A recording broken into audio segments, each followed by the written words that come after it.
Thank you very much to all of our previous speakers. I think it's safe to say good afternoon at this stage.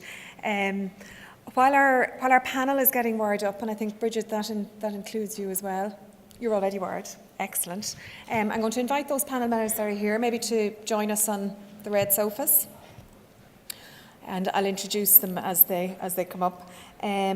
We have on our couch, we have Mr. Tony O'Brien, the Director General of the Health Services Executive, Dr. Graham Love, CEO of the Health Research Board, Mr. Phelim Quinn, CEO of HICWA, Ms. Patricia Gilheany, CEO of the Mental Health Commission, and Ms. Bridget Doherty of Patient Focus.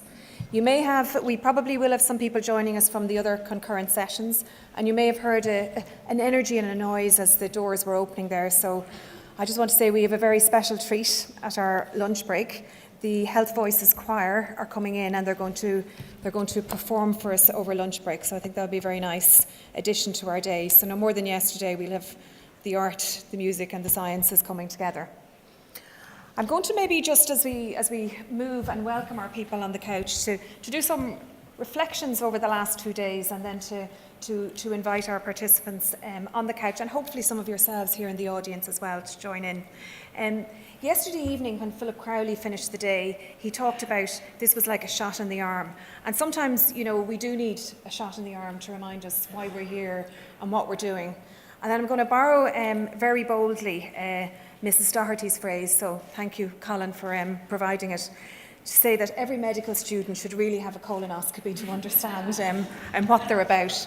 And I wanted to put that maybe to our couch participants here, not particularly that question, but our anthropologists talked to us about, us being a particular tribe within the health services. If we are this particular tribe, how do we move from being a tribe that can encompass our patients, can encompass what we're trying to do, and to harness the energy that we have here to move forward? So that's kind of the first small thing I wanted to put to the sofa here. And I don't know, does somebody want to start and come forward? Kathleen, I remember once. Bridget. I worked in healthcare a long time ago. Sorry. You are mic'd. I am mic'd, I'm not sure. Anyway, it's probably just as well they can be. Double mic, Bridget.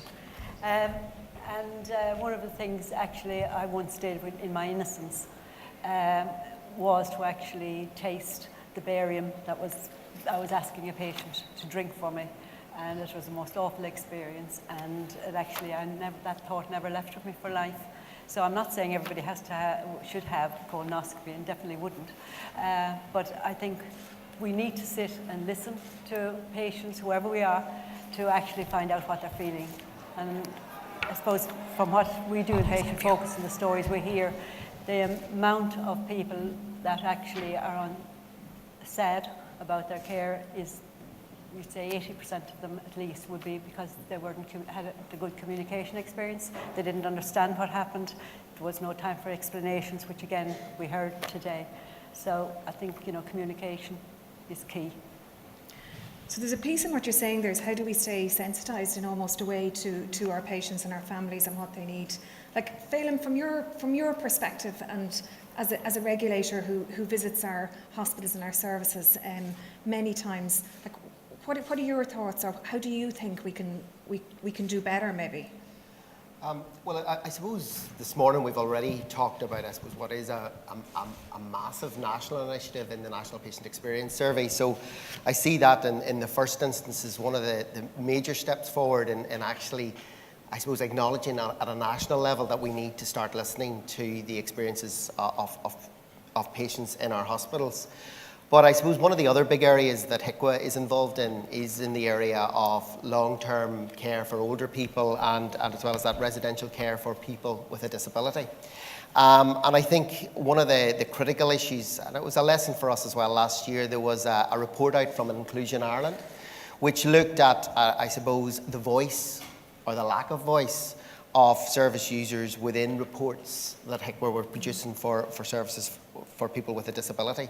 And I think increasingly over the course of the last 18 months, we've, I suppose, been attempting to try to get better and more evidence-informed ways of engaging with people to ensure, A, that their voice is heard at the point at which we make an assessment of a service, that we encourage as well service users to engage them in both planning for their care and integrating them as citizens in their local communities.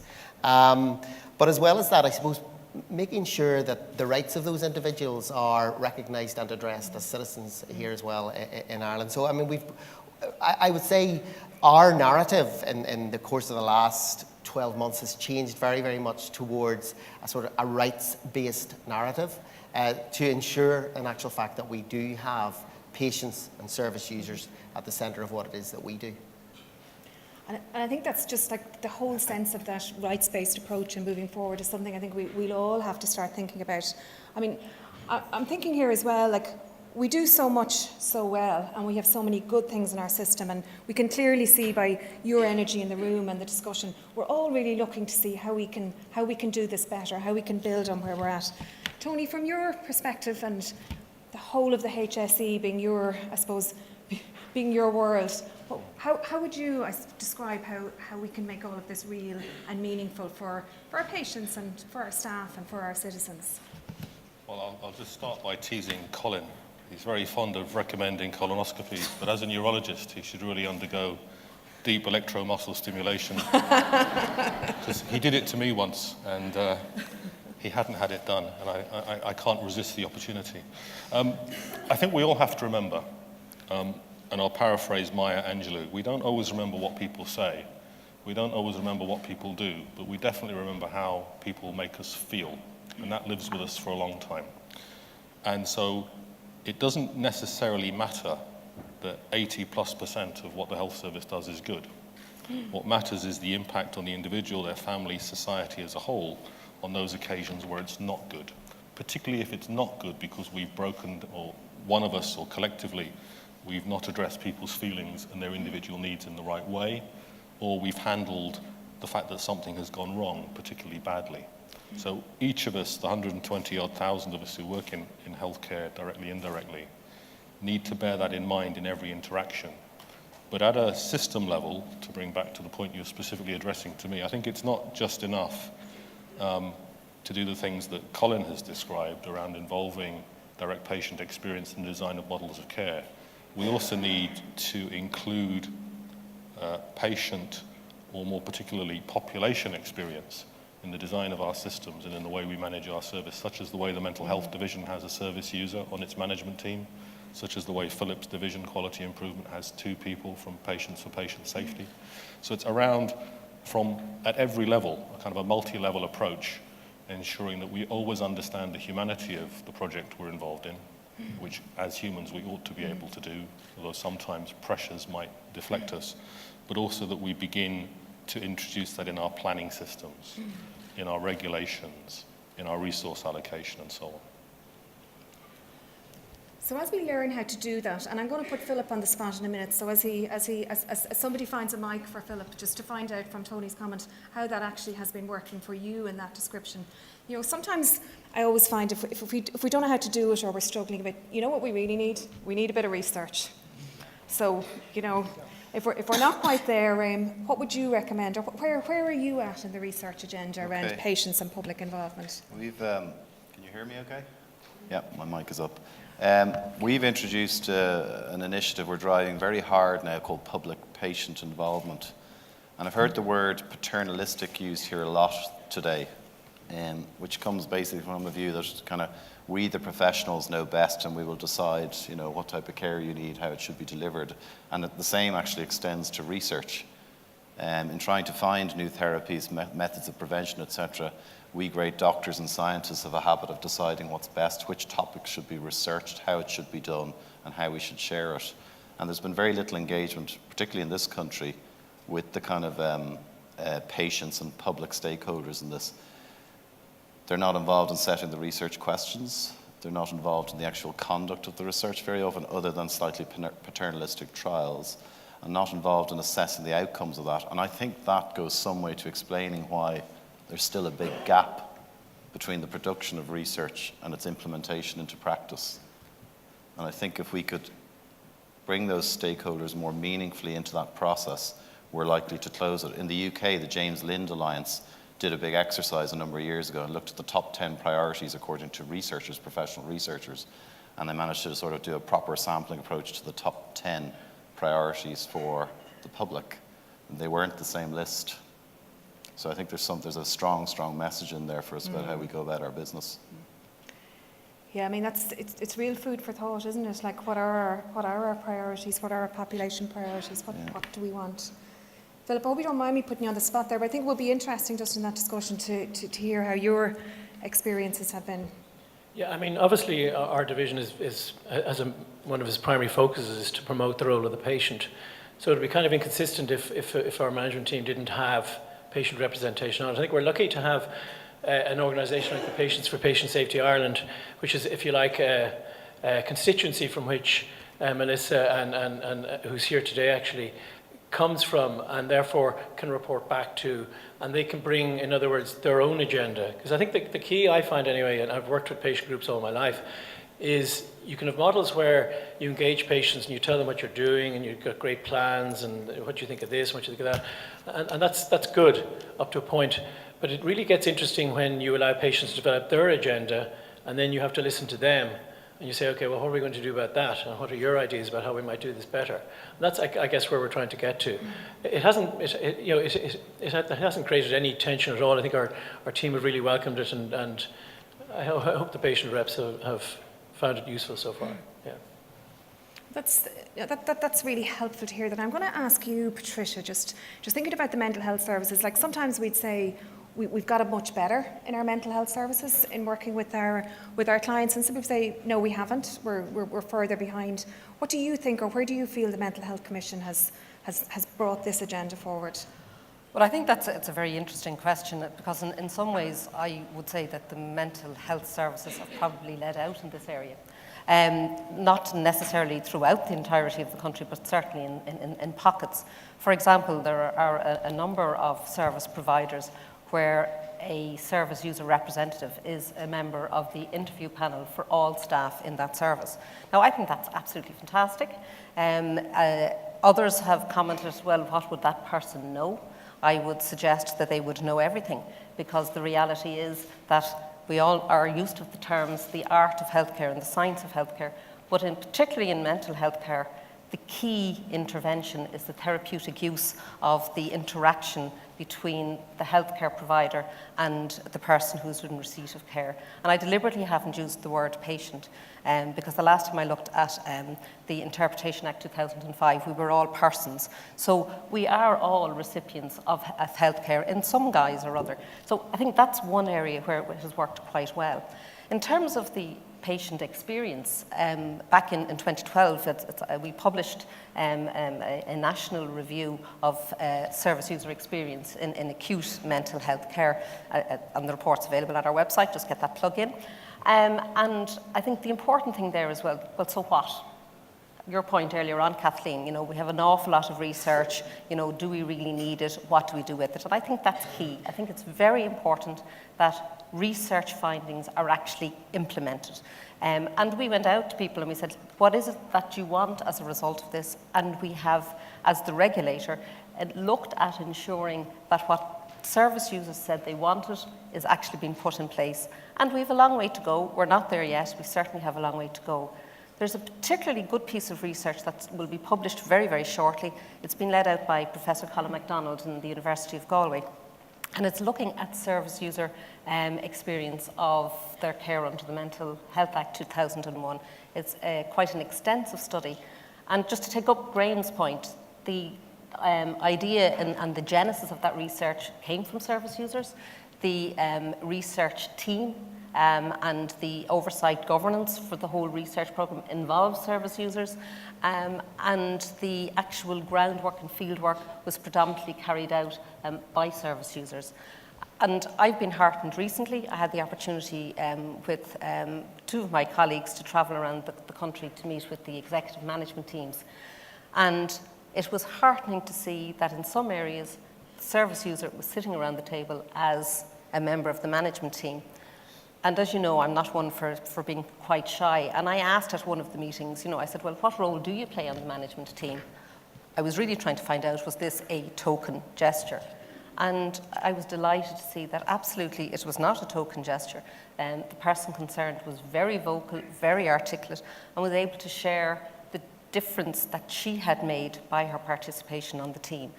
So in a nugget, I'd say we need to stop talking and start listening. So I'll stop talking now. But we do need to start listening. And I remember my background is in nursing, similar to your own.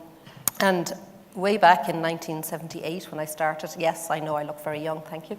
But when I started way back then, I always remember a patient saying to me, because I came in one day and I was cheerful and happy about something, a big smile on my face, and she turned around to me and she said, "A smile costs less than electricity and radiates more light." So I think the essence we heard today from somebody, one of the testimonies, the personal testimonies about how somebody felt safe, and it was not the health professional as we would know it that made that person feel safe, but it was the member of the household staff who took the time to be at one with another human being in a respectful way. So sometimes I think we need to throw off the white coats, the stethoscopes, the titles, and just remember that every time we are in an interaction in a healthcare setting, that person in front of us could be our son, our brother, our father, our mother, our sister, and how would we like them to be treated and looked after. And I know that's cliched, but I think if we thought of that every single time, we would go a long way to ensuring that patients feel safe in our services. So in that direction, and let's stop talking and listen, I've been listening very carefully, particularly to the dialogue that we had over the last number of sessions, and particularly the professional, I suppose, opinion of our anthropologist around this tribal piece. I mean, part of this we'd have to say is then, how do we bring up our tribe? How do we nurture our tribe? How do we bring it forward? And I wanted to just maybe hear, we did a number of conversations around, yesterday we had Better Beaumont, we had the discussion around the support for interns, around adverse incident management. Ailish, I don't know if Ailish is still here, Ailish McAuliffe, in terms of your questions around how we support and train people. I wonder would one of our educationists here like to just give a comment as to how they might feel we need to look to how we bring forward our next and our new generations. Do we have anyone in the audience? No. Oh, we have a hand.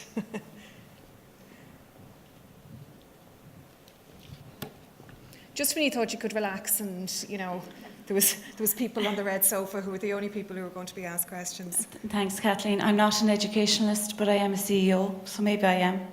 I'm not professionally in the universities. I think it's really important to say today that there is really good work going on over the last 10 years in hospital groups and in the community. I can speak for SAILTA and UL Hospitals Group that we have patient councils in place, and we encourage those patients and public to challenge us and make us account for what we do. And that's difficult, but it's really worth it. And I think today we have to mention the HSE Values in Action project that's been rolled out in the Midwest region that is actually getting staff to refocus on values in action, how they approach people, how they look after our patients and how they treat each other, and it's having a very positive impact. So I think it's starting that train of action that we need to do, and I just wanted to say that. Thank you. Thanks very much, Colette. And I think it's very heartening for hospital group CEOs to be embracing this important agenda and being leaders around it for the whole of the system. I think we have a comment here. Kathleen, hi, I'm Marie Brady and I work at Trinity College. I'm involved in the education of nurses. What I would just comment as somebody who's around this is that I'm very heartened by the fact that we are still attracting very exemplary individuals into our healthcare professions and to work in healthcare in general in Ireland. But one of the things that we do have to be mindful of is the very high risk of negative socialisation once we get a new graduate into our profession. So the importance of role modelling when they enter the profession can never be underestimated, because they are like sponges when they arrive, and they will learn from the best or they will learn from the negative, and it cannot be underestimated. And then the other high risk that we are facing in education is that we are turning the people that we have invested in off the very work that we believe is so important because of this heavy socialisation. So I do think that having a very positive environment for new graduates is very important, and to see that level of role model and focus on a patient or a person, I'll take that one with me, is of such importance in the health service. So maybe just to go back to the sofa, how would you respond to that in terms of socialisation, positive environments, that sense of thinking that we need to, I suppose, infiltrate or promulgate across our system? I agree with it. Can you hear me? Yeah. I think we have to accept as a reality that during a certain period, which was necessitated by the economic downturn, environments existed that were actually quite hard for people to lead positively, to create the space for learning, to create the space for engagement, and an awful lot of people who had leadership positions were assisted to leave the health service, and other people who hadn't necessarily been prepared for it were asked to take on leadership roles, bigger job, less pay, etc. And I'm reminded of the, too long a sacrifice makes a stone of the heart quote from Yeats. So one of the things that we've done in the last year, working with the Florence Nightingale Foundation and following a pathway that was set in the post-mid-staffs era, is engage in a program of re-empowering people who have local management responsibilities as to what they need to do to create the space for compassion and care. And that's not to say that compassion had disappeared from care, it's what I see all around, but it hadn't been universalized, it had ceased to be universal. And it's not always the easiest thing for a person in a leadership position at a local level, leading a small team or a big team, to create the right environment. And I've sometimes said that you can destroy culture in an instant and spend a lifetime trying to undo that damage. So we are investing. We're also in the process of developing a leadership academy in its broadest sense, modeled on the NHS Leadership Academy. It will begin next year. There's a patient representative on the steering group for that as well, around how we consistently promote the values that we're trying to espouse, which are care, compassion, trust, and learning, which are very widely spread in the health system, but not universal. And it's the exceptions to those things that get remembered and create the negative environment. So I think the point is well made. And so we need, such as through the program that Colette has mentioned, the Values in Action, to consistently empower everyone to challenge any behavior or activity that they find inconsistent on the basis that what you tolerate, you condone, and we must no longer be prepared to tolerate anything that's outside of our value system. But it's a long, hard slog, and I wouldn't underestimate it. I suppose we were coming towards the end of our On the Couch. It seems very short, doesn't it? We could, we could keep going for a while. I wanted to maybe just thank Ger Gilkenny for her presentation earlier, and I want to quote or misquote her, or maybe misquote her quote of somebody else's quote earlier.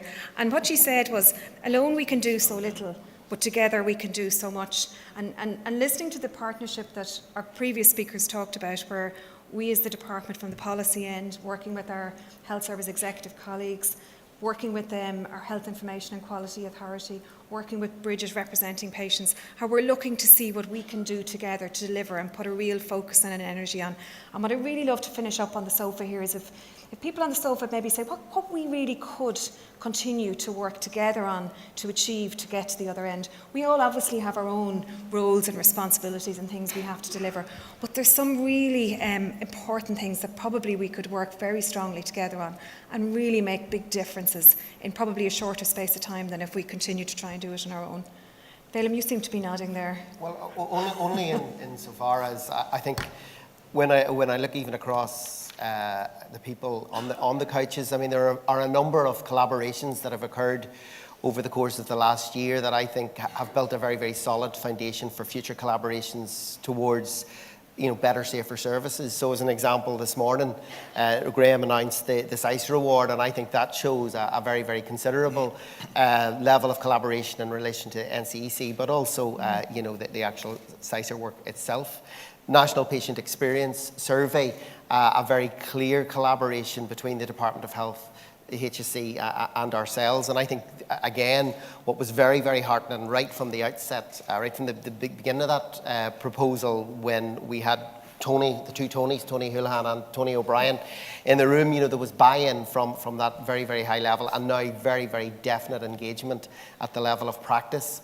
And then over the course of the last year as well, working with the Mental Health Commission in the development of the new national standards for patient safety incident management.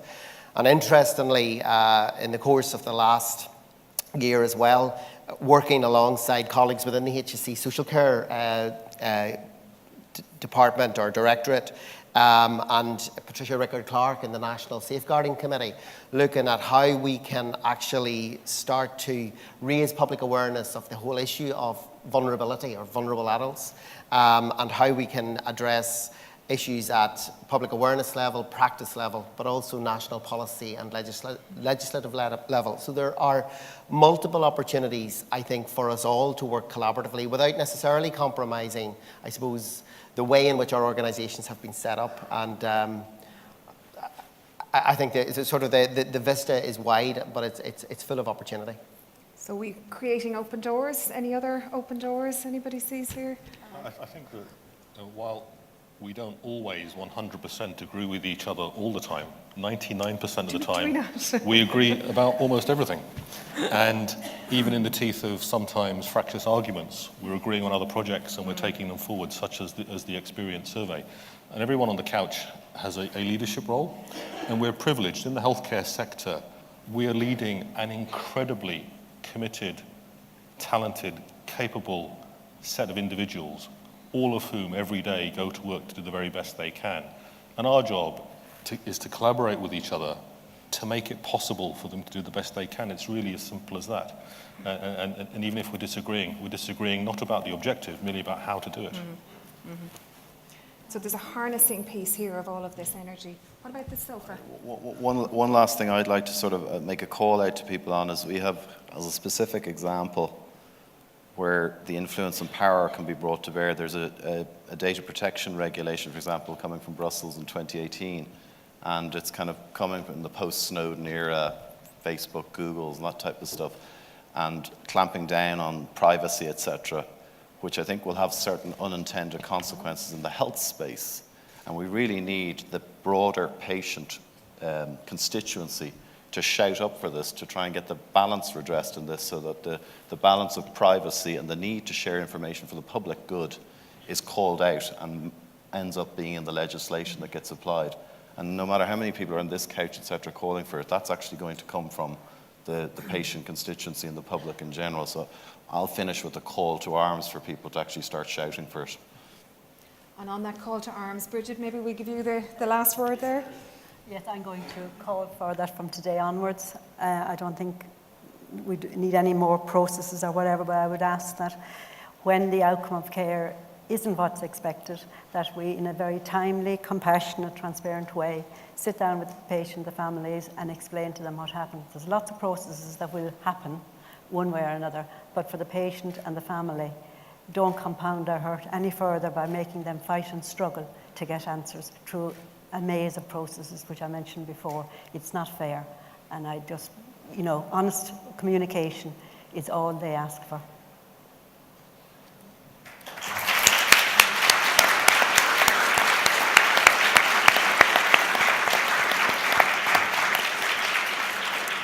So on that note, can I formally thank our couch participants. Thank you so much for taking the time out, for sitting up here on the red sofa, and thank you very much for the audience for participating in this interactive session. So we might do a full informal thanks to the couches.